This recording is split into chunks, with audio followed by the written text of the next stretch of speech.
الآن يمكنكم المشاركة في مبادرة الأيام الرقمية تحت شعار انطلق بقوة مع جوجل، والتي يتناول فيها خبراء جوجل عناوين جديدة أسبوعيا مثل السحابيات، مهارات من جوجل، أندرويد، فلتر، ذكاء الآلة، فايربيس، ديزاين ثينكينج، مقسمة إلى دورات وورشات عمل يومية بالإضافة إلى مسابقات أسبوعية.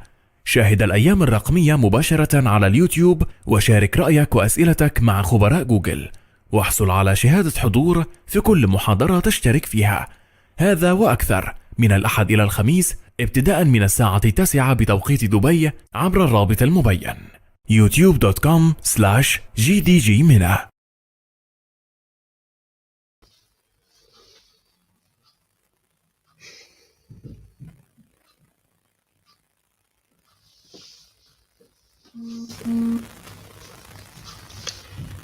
السلام عليكم ورحمة الله تعالى وبركاته. أهلا بكم في عدد جديد من MENA ديجيتال دايز الأيام الرقمية.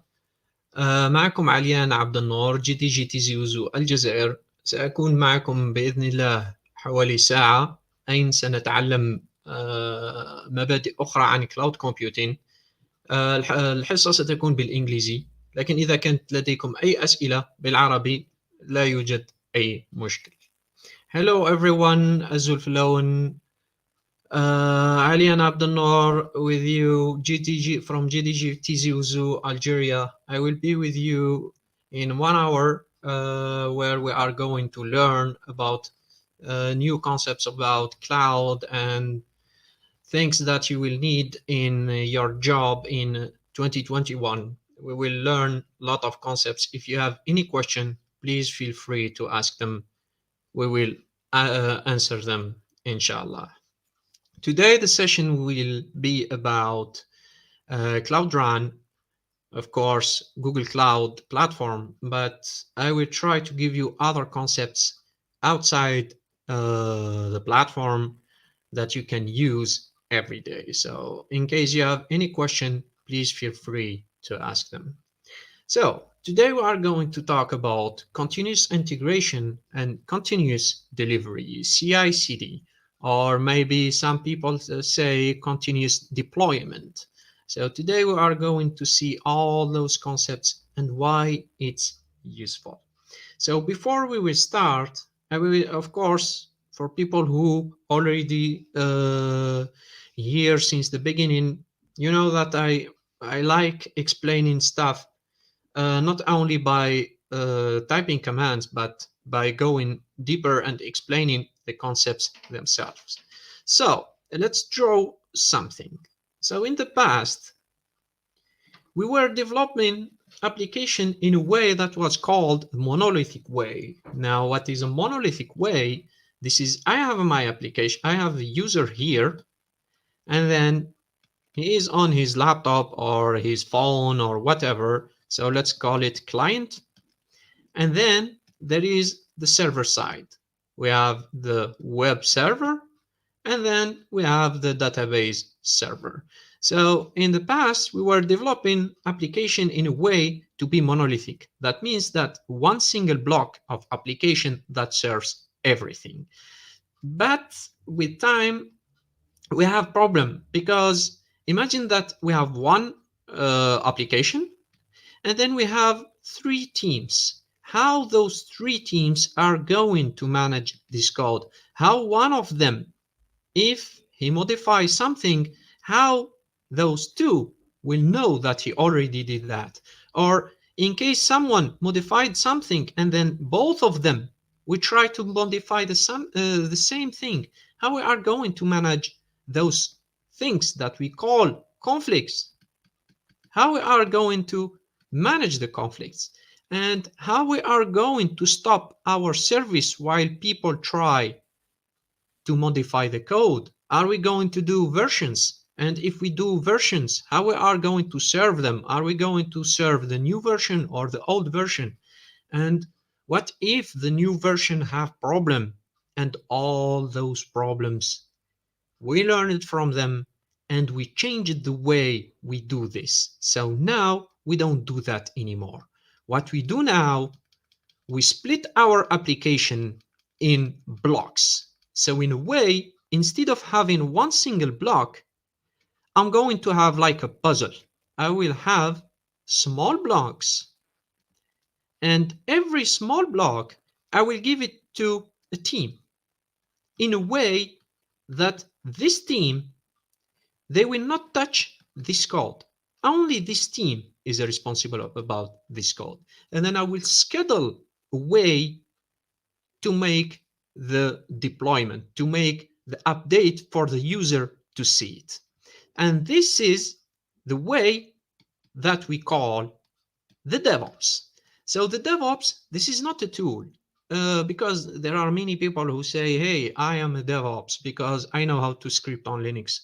This is not really true, because the DevOps, this is a philosophy. This is not a tool. So the DevOps, in reality, what do we need? We need three parts. The first part, this is the human. And of course, this is the team. And then we need those humans, they need to use some tools. And those tools, we need to make a way how we are going to manage the process. So this is the DevOps.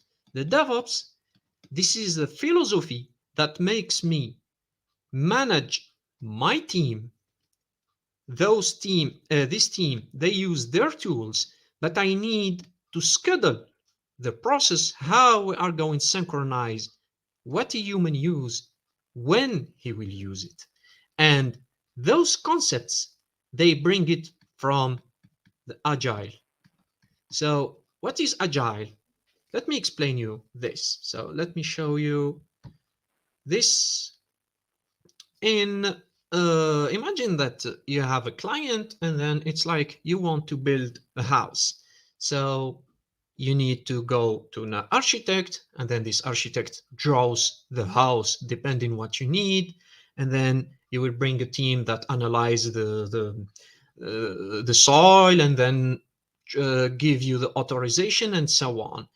The problem with the waterfall is that from its name, it's only going down. What does it mean? That if I plan, so let me draw here. So as you can see, I have to plan how things work. So let me zoom a little bit. Okay, I have to plan. This is the first step. And then I have to analyze, second step, and then design, third step, and then code, fourth step, package my code, fifth step, and then deploy my code as a sixth step. In a way that if I packaged my code, I don't have the right to go back. That's forbidden. This is a waterfall that works like this. I don't have the right to go back. And this is a problem, because once I deployed my code, that's it. I will tell my client, you need to wait. And this is a problem in the past. But now with Agile, we are doing what we call iterative way. So an iterative way, this is we plan, and then we design, and then we code, and then we deploy, and then we repeat. As you can see, this is a circle. So in case I have a problem, that's fine. I redesign. I have a bug in my code, that's fine. I modify the code, and then I redeploy, and so on. This is an iterative way. So from the Agile method, you can, for example, hear about Scrum, or for example, Kanban. Those methods are the ways how we are going to manage people with their tools, and how we are going to design the perfect process that makes me deploy my code. So now, why do I need this? Because I have, in the word DevOps, it's composed. It's a developer, and then the operation. So my objective, this is to break this wall. Why do I need to break the wall? Because I need to accelerate the time to market. I don't have time to plan my product. I don't have time to go around and to be to say, hey, this is for next week, or maybe in 2 weeks, or maybe in 1 month. No, I need to design a way to deploy it next week and then find a way to make updates and correct the code. No code is perfect. And that's the way we try to solve with the DevOps philosophy.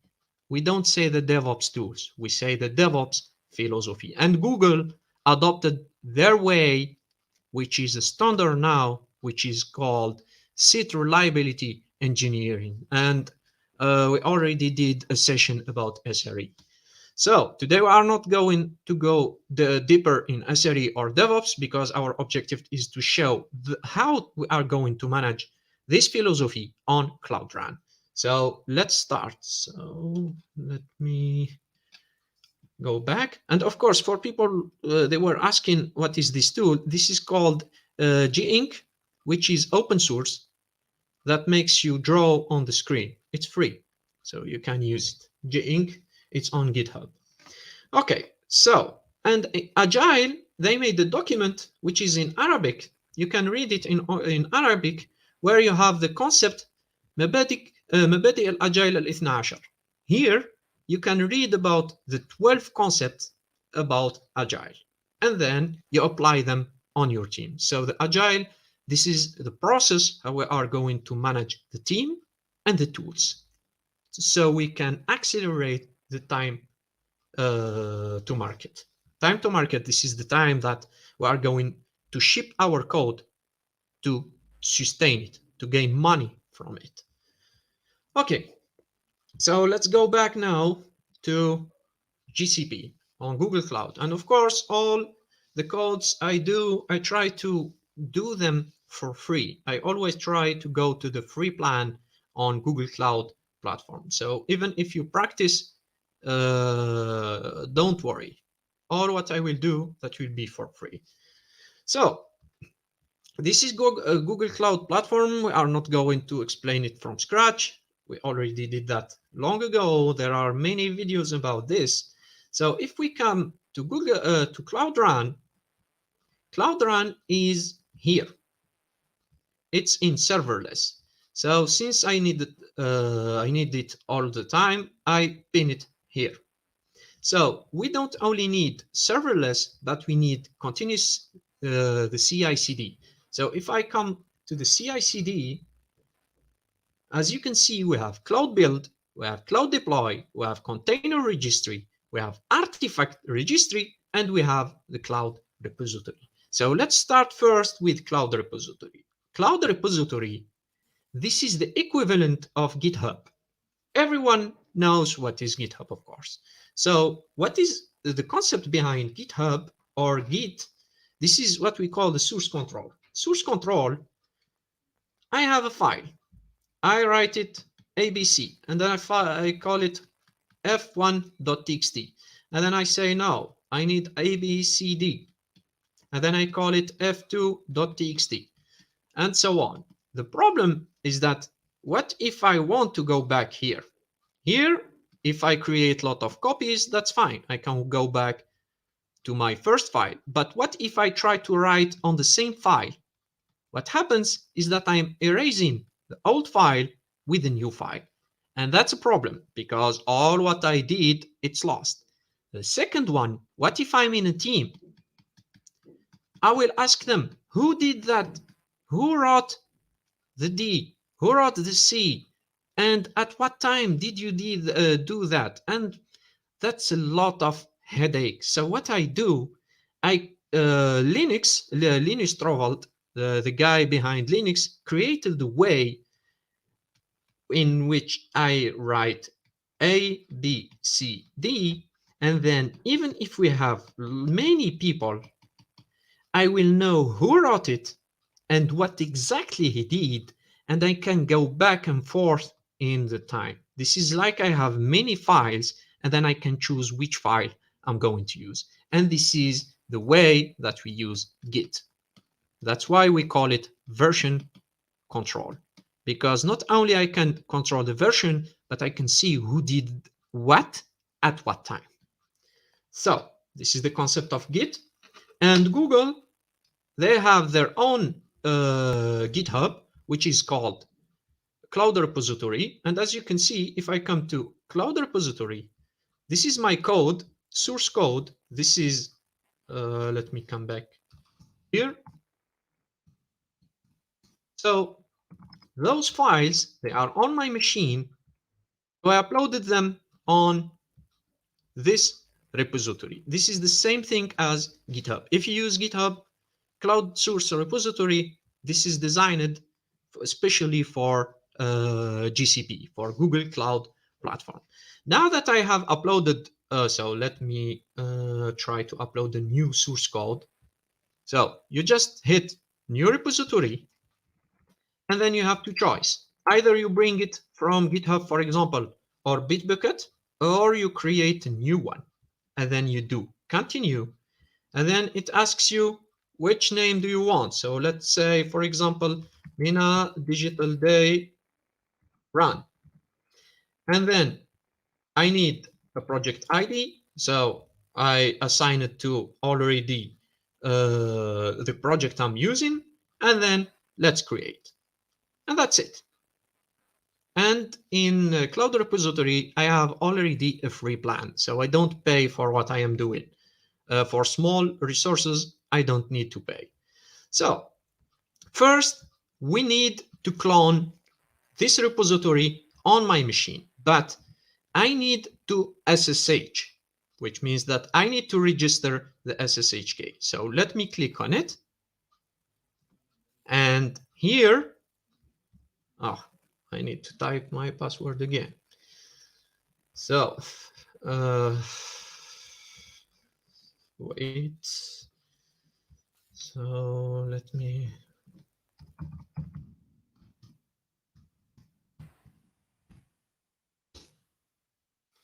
I hope you will not guess my password. By the way, I enabled the two-factor authentication. Two-factor authentication, by the way, this is it. Two-factor authentication. This is the way that makes you authenticate with not only with the password, but you need to confirm it, for example, with your phone. So this is the most secure way. In 2021, you need the Google two-step verification. Please enable it. Okay, now I need the key. So let me come here and then do SSH Cajun on Linux, for example. And then it asks me, where do you want to save it? I said, I leave everything by default without password. And then I do cat. The folder is here. ID rsa.public. So I don't need the private key, I need the public key. So let me copy this here. And then I come back here. So let's call it Ubuntu 20 and to be clear. And then I passed register. And that's it. I just registered a new key. So let me refresh to be here. I just refreshed. I just received an email from Gmail telling me that you have a new key. That's fine. And once I registered it, let me go back here. All repository. I have blank. I don't have a repository yet. I didn't add it. I added the SSH key. So it didn't because I refreshed. Sorry. Here is it. Now, if I come here, I copy, and then I paste my code. And as you can see, I have already registered my machine. So as you can see, you appear to have a cloned and empty registry. That's fine. So if I come now to MENA Digital Day Run, I have nothing. I come back here.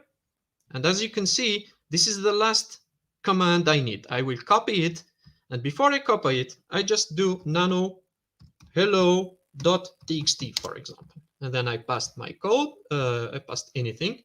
Hello, MENA, DD, how are you? Something like that. I will save it. And then I do the commands about GitHub. Those are the commands that you will use all the time. You do git dot. Oops, what did I? Sorry. Git add dot. And then what does it mean, the dot? This is like add everything. I don't need to say git add, and then I give him the name, hello, and so on. I just tell him git add, and then the dot. And then as you can see, when you initialize a new Git repository, you have this hidden folder, which contain all the information about your Git repository. So now I do git commit dot -m to say a message, and then I say hello world. This is the message that asks me what I will show when I do this. When I come here, so if I come here, it asks me, what do you want me to show every time you commit? Those are the message, and they are useful, especially when you work with a team. And I need to reconfigure everything because, as you can see, git config and all that stuff, it's just a GitHub. And then this is the same thing how you configure GitHub and how you configure this repository. Once you finish, you just do the git push. It will not work now because, it worked perfect. Okay, let me come back here. And let me refresh. And as you can see, I have uploaded my code. Hello, MENA, how are you? And if I come to the root, as you can see, this is the comment I put when I did commit. So as you can see, this is really easy. This is the same thing that you work with GitHub. I did a mistake here because I just created this virtual machine and I just configured it for this session. This is why I got a credential error, and that's fine. So now I uploaded. This is how you are going to upload your source code. I will not work anymore about this source repository. I will work directly with the old one. So now you saw what is the source repository. This is the same thing that you do with GitHub. And in the playlist, there are many videos about Git and GitHub. So please check them for further instruction. Artifact registry and container registry, those two are the same as Docker Hub. Because what is a Docker Hub?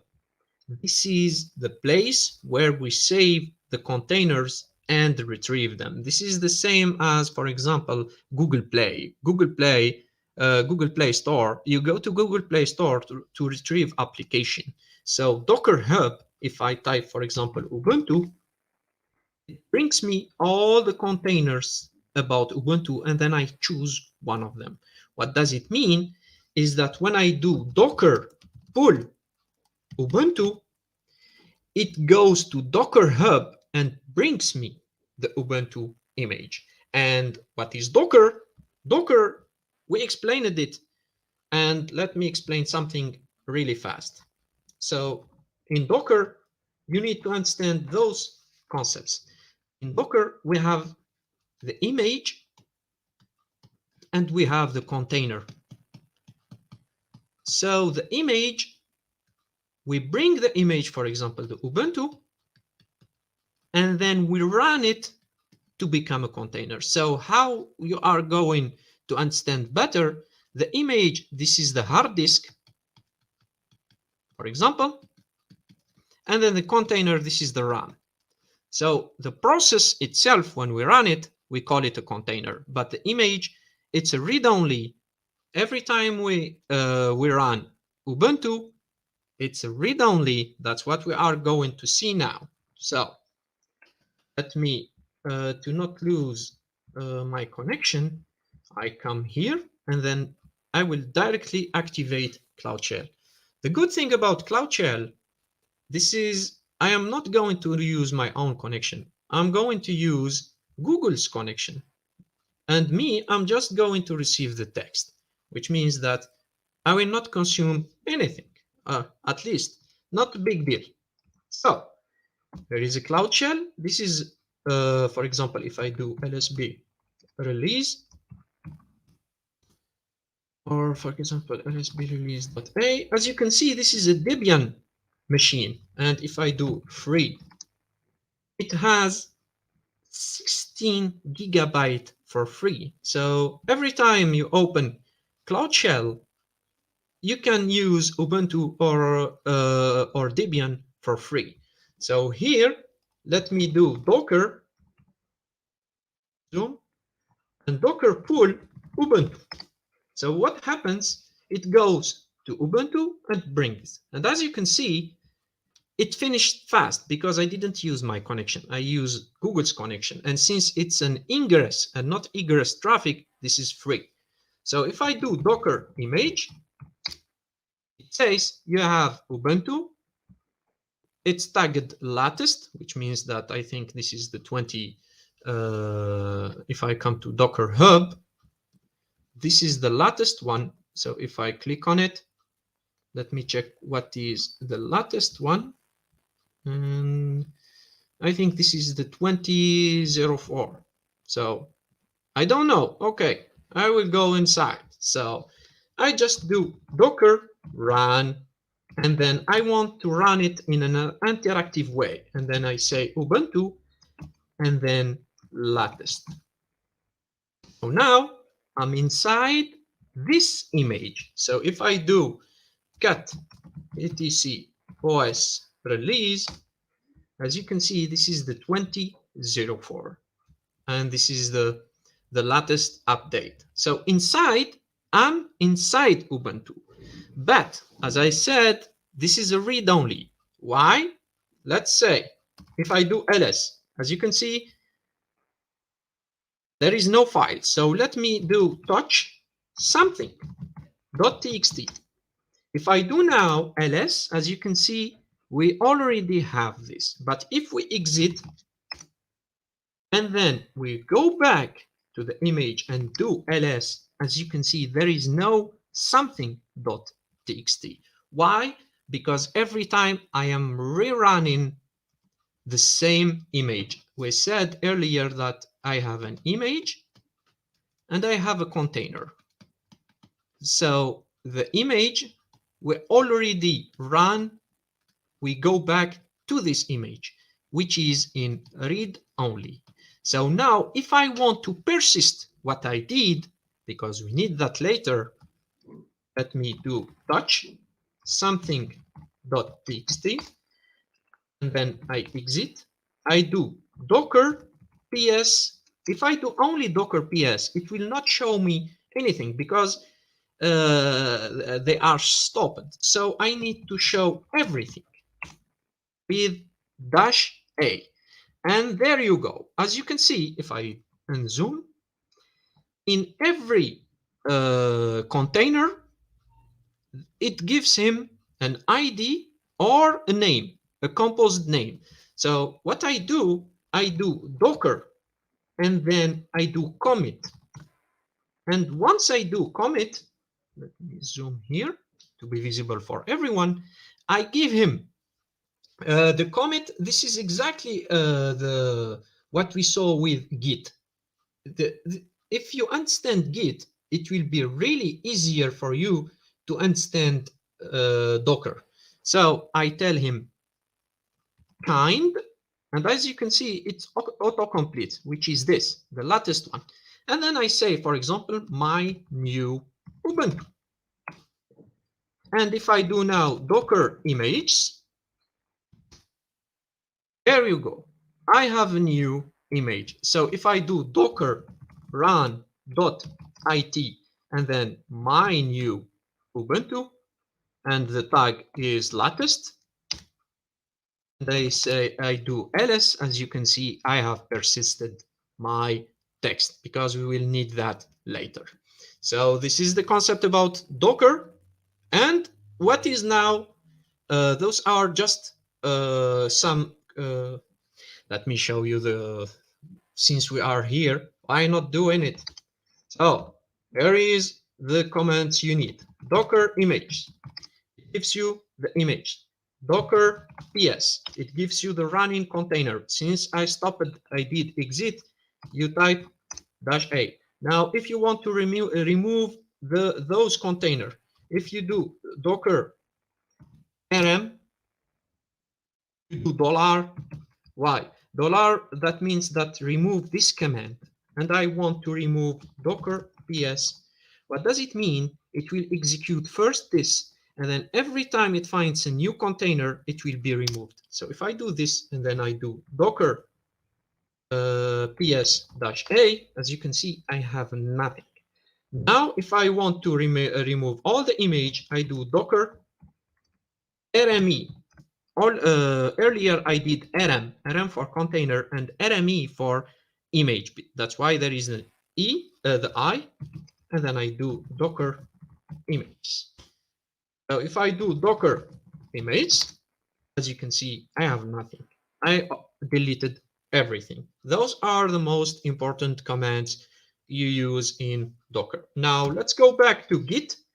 In Git, let me come back to my machine since I have already configured it. So let me go to this. As you can see, there is nothing here. That means that if I do ls-a, there is no GitHub or Bitbucket or Cloud repository pre-configured. So what I do git init. Git init, it will initialize a new repository. So what I do now, if I repeat this command, as you can see, I have a hidden folder here. So now what I do git add dash. It will add everything. So if I do git status, I tell him, give me what's going on. He says, hey, you just added those files, but you are only in stage. You didn't put them in stage. Sorry, this is like, this is what's going on now. I'm doing a live, but there is someone who answers the question and so on. So now the person who answers the questions, you can't see them. So this is unstaged. So to stage them, I need to do git commit -m, and then here we go. So what happened, as you can see, I added them and then I commit my change. So if I do git status, as you can see, everything is fine. So if I do ls, as you can see, those files are the one that I added. What if I add a new file? So if I do touch test.txt, then I do ls. As you can see, the test.txt is here. So what I will do now, I will create a new branch. And this is what we do in CI/CD. So in CI/CD, here is the concepts. Always, when we do git, there is a new branch that is called master. That's by default. So this master, this is always the latest one.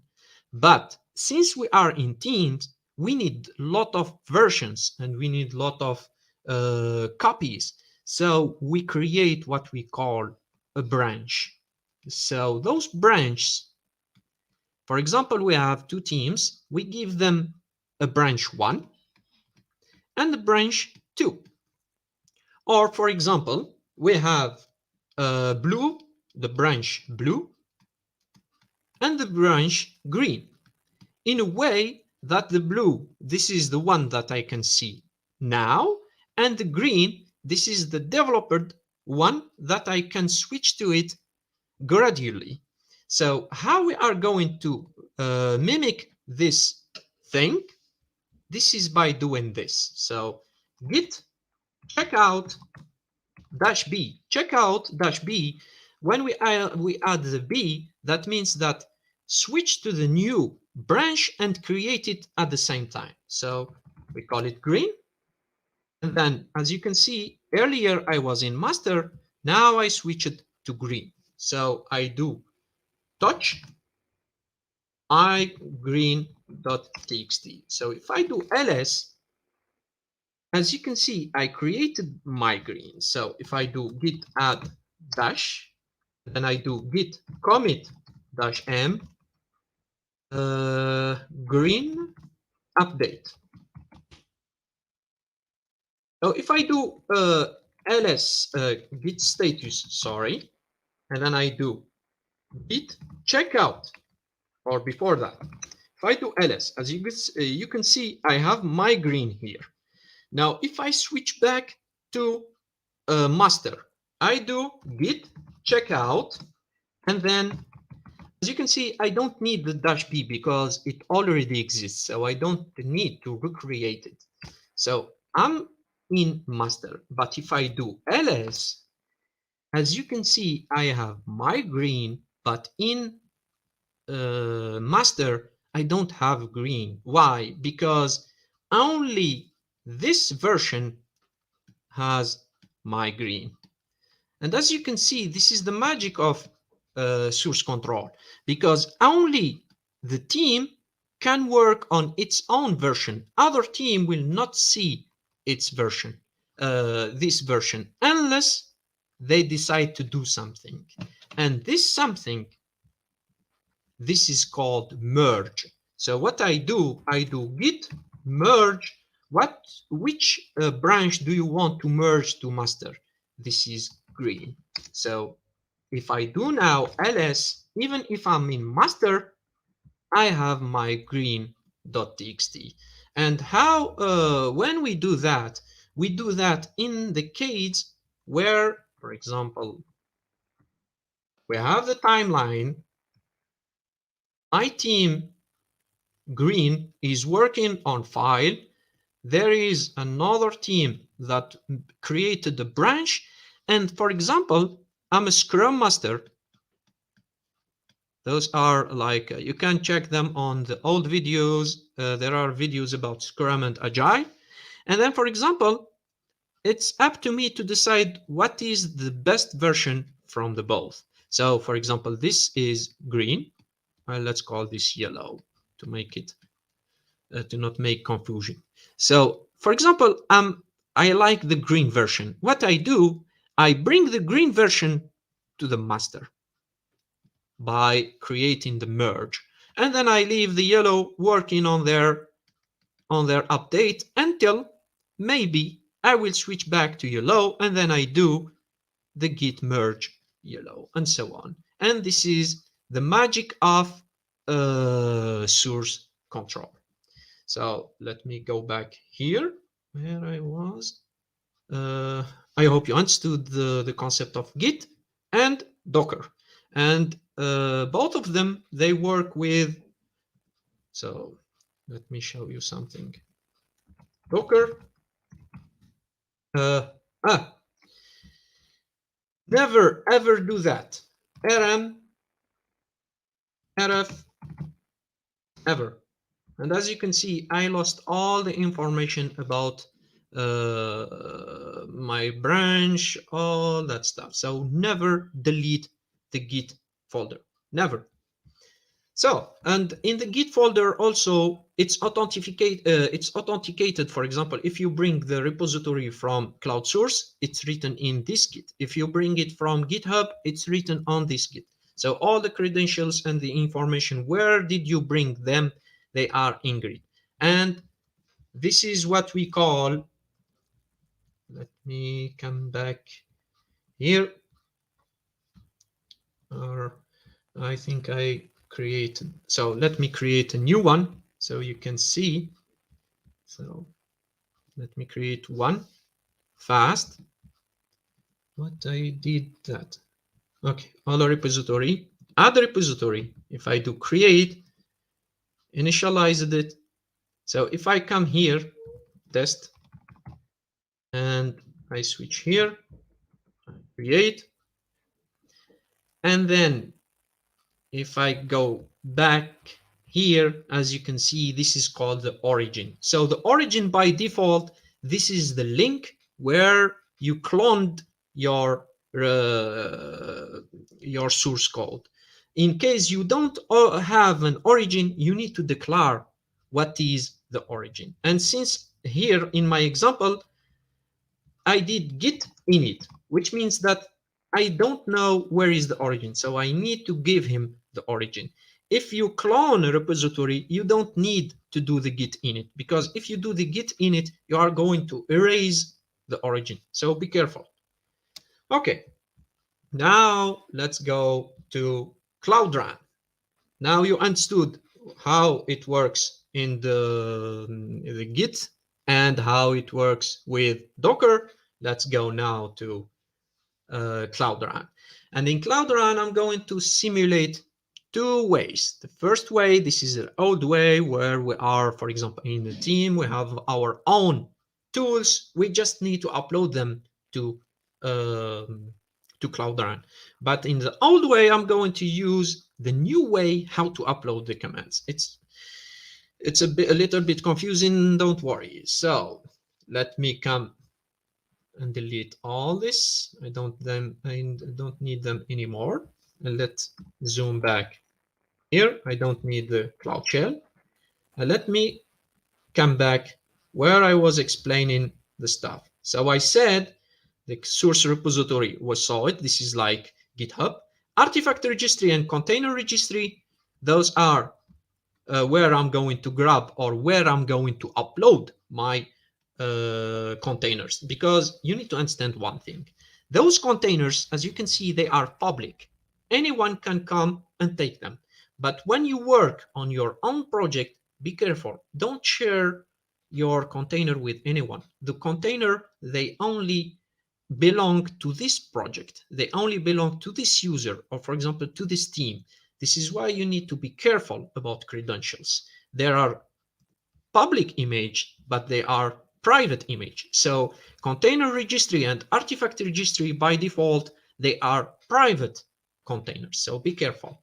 And then cloud build, we saw it long ago when we did in this video where we used compute engine and how we used CI/CD with compute engine. So cloud build, this is a temporary machine where we upload the container and ask it to run it, and that's it. So that's the best, I think that's the best thing to explain cloud build. So what is a cloud build? Imagine this is a virtual machine, a temporary virtual machine, where we are going to give it a Docker image URL, and then you tell it, okay, run it. And then why do you want to run it? Because I want to do this and this and this and this. This is like Docker plus some scripts. This is cloud build. Why we do that? Because we need to build at the end a container. So cloud build, this is like the input is a container plus scripts. The output, this is a container that we will host on those. So sorry. Okay, let's go back here. So, okay, let me run the pen. That's better. So what we do, we use cloud build. This is a Docker file, a Docker container, sorry, plus scripts. You can run them in different lines, or you just bring one script file.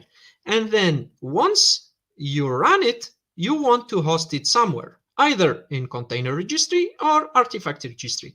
Container registry, this is the old way that Google Cloud used, where all the links start with GCR for Google Cloud Registry.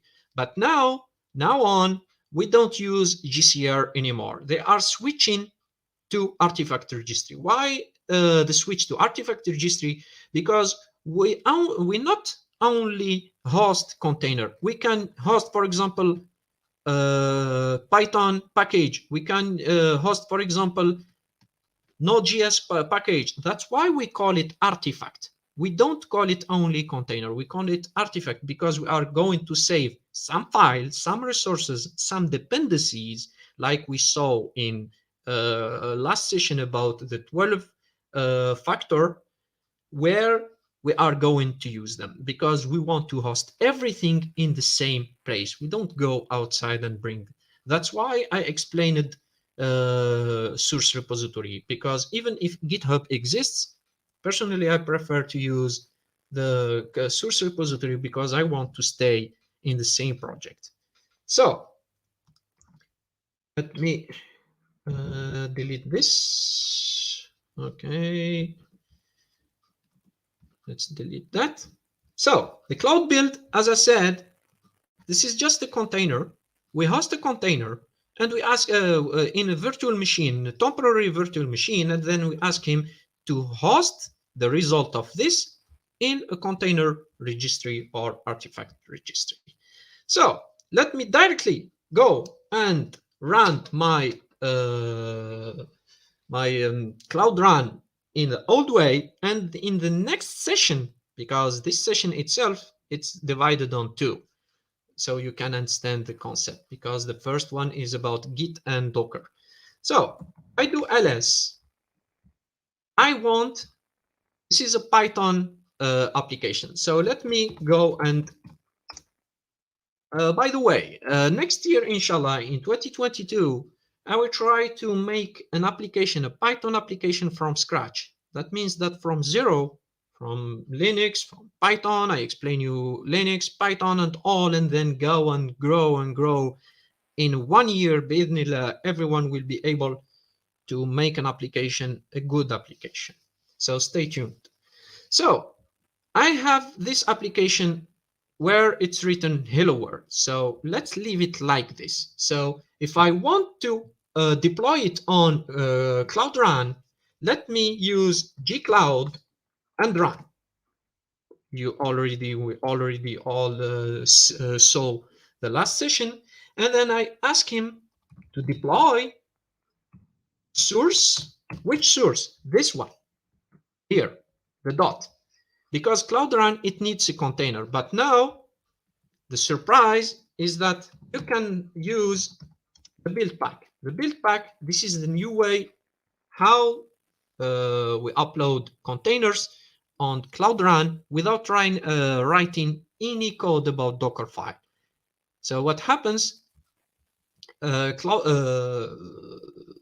packs will guess your application, your source code, and creates the best container, the best optimized container for you, and host it on artifact registry. That's why I told you GCP is migrating to artifact registry. So you can search for build packs, or I already shared with you this the Google Doc where all the links are there.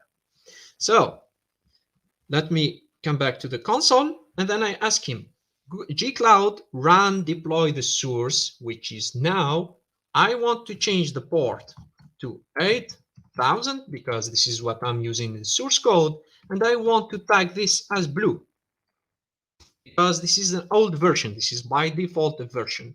So sorry, I need 2 dashes. Okay, that's the first thing. So it asks me which service you want to use. Why he says service? Because now this is not a monolithic application. This is a microservice application, and in microservice application, every URL, for example, this is /login, this is /something, and so on.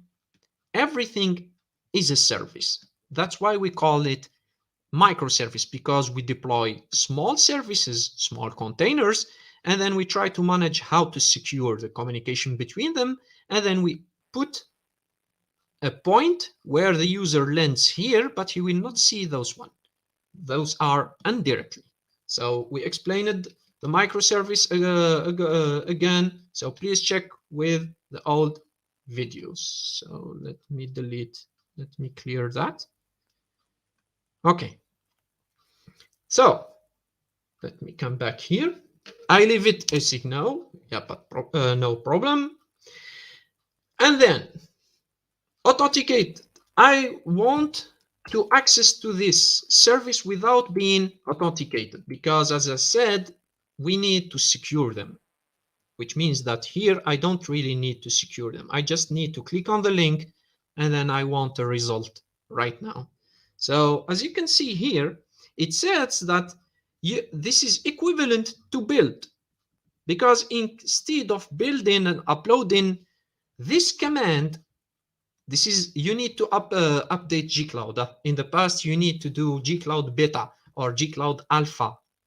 Now you just need to do gcloud run, deploy, and source, and then it will do everything for you. It will create the container. This container will be uploaded, and then it will do the routes, and it will do everything. So now that I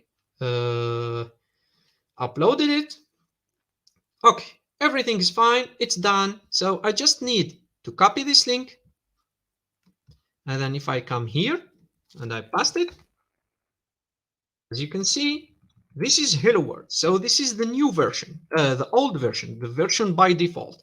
So imagine that someone says, hey, I want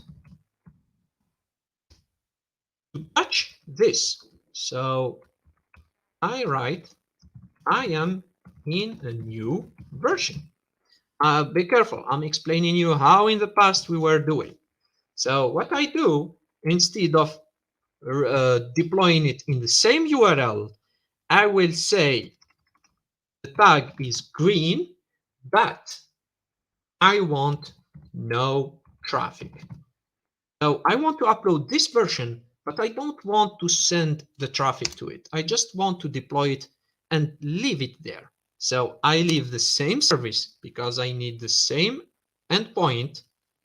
So now, as you can see, I didn't use Git. This is to show you where is the problem, because now I just used the old way, how we were deploying the application in a monolithic way, even if I am using the new command on Cloud Run. There is something we need to understand. If we need to use a new technology, we should give up on old practice. So what I just did, this is a forbidden way how to use cloud, because I bring the new technology, but I use it something from old school. So if I copy this and then I come back here, as you can see, I just uploaded the new version and the last version stayed here.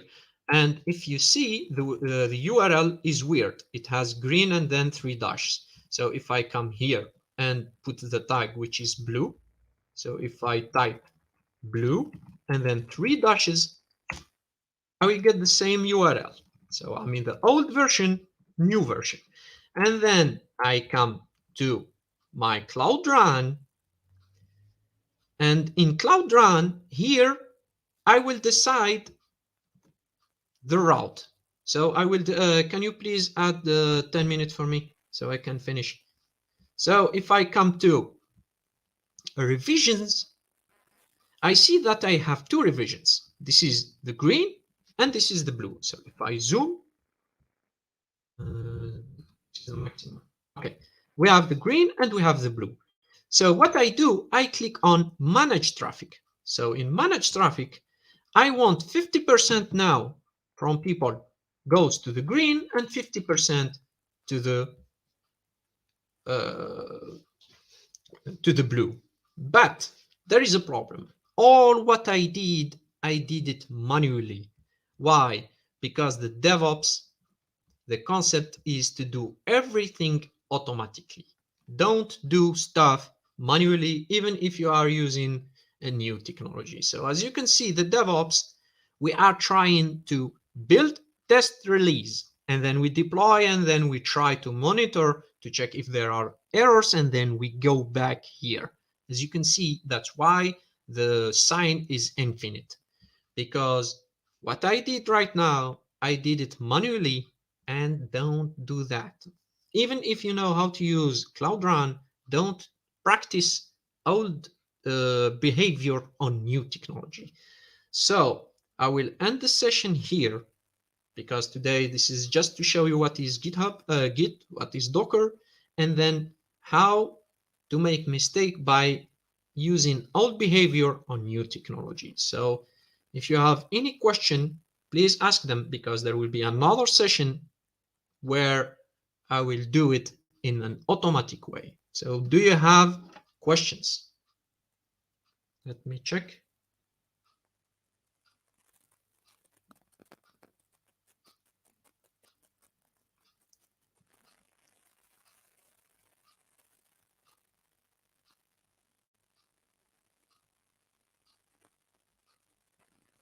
Do you have questions?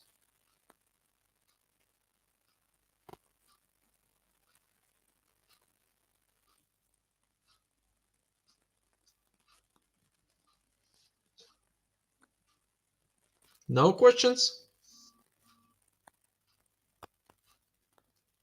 Yeah, thank you. Do you have any questions?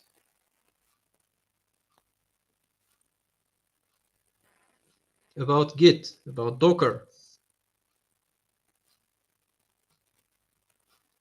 So, by the way, this session, the sixth one, so where I use the compute engine, the error we did is that I tried to execute the script where the script was not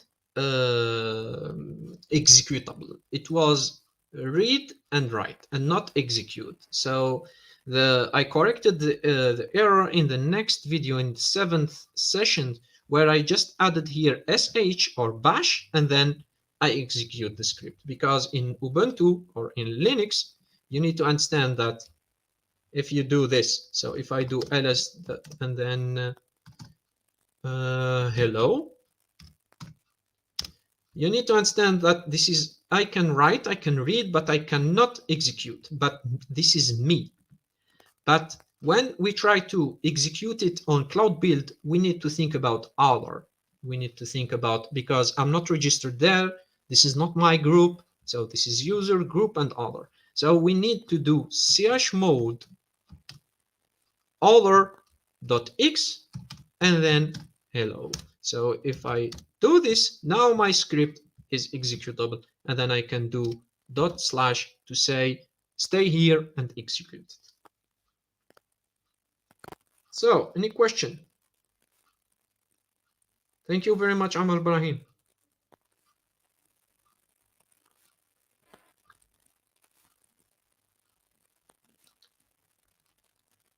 So if you don't have questions, in next session we will directly go and make the process automatically. So waiting for this. Thank you very much, and see you soon.